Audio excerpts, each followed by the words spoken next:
TV रख के पास पागल हुई सास। आजकल वर्मा जी की पत्नी देवकी जी केबल पर रियलिटी शोज देख देख कर बहुत कुछ सीख रही हैं। जैसे आज तो वो सुबह सुबह बेसुरे आलाप ले रही हैं। सारे गामा माँ जी, सारे गामा पाधा नीसा होता है। अरे वो तो सब गाते हैं, ये मेरा स्टाइल है। आवाज तो कम कर लीजिए माँ जी, पर्दे फट जाएंगे कान के। ये कहो कि पर्दों में आग लग जाएगी। देखना, मेरी आवाज सुन के जज आग लगा देगी, आग लगा देगी, तू तो आग लगा देगी, ऐसा बोलेंगे। सरिता वहां से परेशान होकर चली जाती है और सास रियाज जारी रखती है।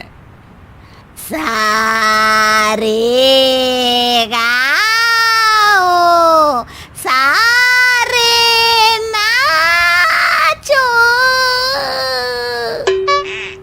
तभी बाबूजी दुकान से लौटते हैं।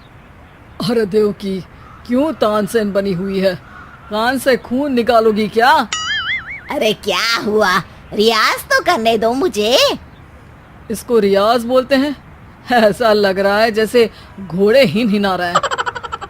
घोड़े पे बैठ के ही बम्बई जाऊंगी मैं तो, जब जज साहब कहेंगे कि देवकी तुम मुंबई आ रही हो।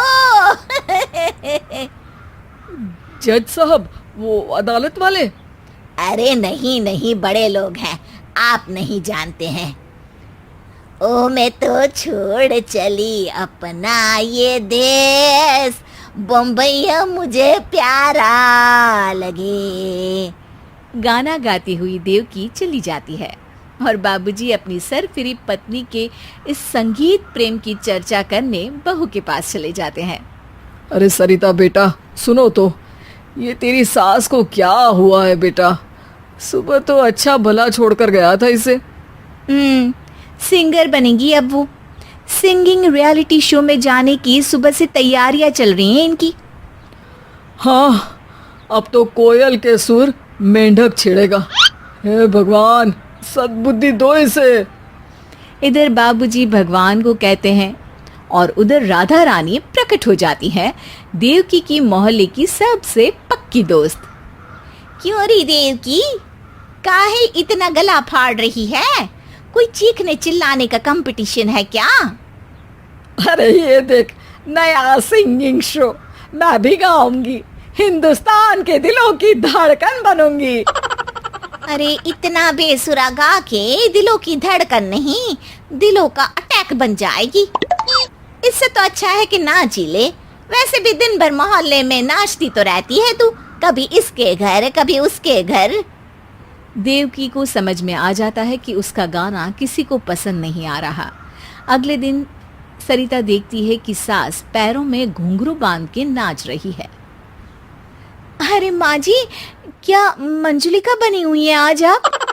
अरे नाचने दे बहू, जब तक है जान जाने जहां मैं नाचूंगी। अरे माँ जी, अभी जान निकल जाएगी इतनी जोर से नाचेंगी तो। अरे अरे, क्या कर रही हो? अरे दिख नहीं रहा, डांस कर रही हूँ। अरे जैसी तुम्हारी हरकत है, तुमको तो नागिन डांस करना चाहिए। वो भी करूंगी, भांगड़ा भी करूंगी। देखना, जज मुझे देख के स्टैंडिंग ओवेशन देंगे। हाँ, स्टैंडिंग ओवेशन तो देंगे ही, ताकि खड़े होकर वहां से भाग सके तुम्हारा डांस देखकर।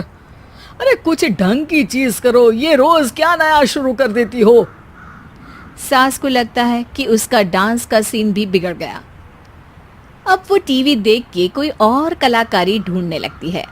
तभी उसे टीवी पर खतरों के खतरनाक खिलाड़ी शो दिखता है, जिसमें लोग अलग अलग स्टंट करते हैं। बस देवकी को नया काम मिल जाता है। अगले दिन सुबह देवकी डंबल लेकर कसरत करने लगती है। माँ जी, ये क्या कर रहे हैं आप? अरे खली जैसे बनकर खलबली मचा दूंगी। कल मैंने खतरों के खतरनाक खिलाड़ी देखा और सोच लिया कि मुझे वही जाना है। हाँ बस। तभी वहाँ बाबूजी भी आ जाते हैं। अरे इतना भारी डंबल, अरे गिर मत जाना कहीं लेकर। अरे चुप करो, तुमसे कुछ नहीं होता इसका मतलब ऐसा नहीं कि मुझसे भी कुछ नहीं होगा। मैं तो खतरों के खतरनाक खिलाड़ी में जाने वाली हूँ। हाँ, मैं तो इस शो में तभी गया था जब तुमसे शादी हुई थी। तुमसे शादी करना भी खतरों के खतरनाक खिलाड़ी में जाने से कम थोड़ी ना। अब चुप भी रहिए। अरे बहू, वो भारी वाला डंबल उठा कर ला तो। अरे ना माँ जी, आप संभाल नहीं पाओगी। अरे मैंने टीवी में देखा था, एक आदमी कार उठा लेता है, इतना तो मैं उठा ही सकती हूँ ना। बहू घबराते हुए भारी वाले डंबल माँ के हाथ में दे देती है। जैसे ही माँ दोनों हाथ ऊपर करती है, पूरे शरीर का बैलेंस बिगड़ जाता है और वो पीछे की तरफ गिर जाती है। डंबल जाकर टीवी में लगता है और टीवी फूट जाती है। माँ जी, उठिए माँ जी। बाबूजी बहुत तेज हंसने लगते हैं। बाबा बाबा, टीवी और बीवी दो टेंशन थे मेरे, आज एक कम हो ही गया। बहू भी सास को उठाते उठाते इस बात पर ताली बजाकर हंसने लगती है और देवकी फिर से गिर जाती है। और इस बार देवकी भी अपनी बेवकूफी पे हंसी रोक नहीं पाती।